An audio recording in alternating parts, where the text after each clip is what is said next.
చూశాడమ్మా, ఎవరు చేశారు ఈ పని అని. నువ్వు కార్తవీర్యార్జునుడిని చంపేశావన్న కక్షతో కార్తవీర్యార్జుని యొక్క సంతానం వచ్చి నీ తండ్రి అయినటువంటి జమదగ్ని చంపేసింది.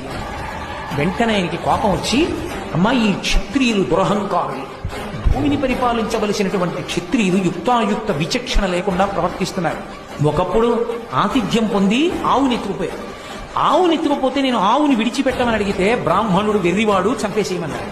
నేను యుద్ధం చేస్తే నా చేతిలో చచ్చిపోయాడు. ఆయన ఆవుని విడిచిపెట్టలేదు కాబట్టి యుద్ధం చేసి చంపాడు. నేను లేనప్పుడు దొంగ దెబ్బ తీసి నా తండ్రిని చంపాడు. ఈ క్షత్రియులు బతకడానికి వీల్లేదమ్మా. నువ్వు 21 మాటలు గుండెలు బాదుకుని అరిచావు కనుక 21 మాటలు ఈ భూమండలం అంతా తిరుగుతాను. క్షత్రియుడన్నవాడు కనపడితే చంపేస్తాడు.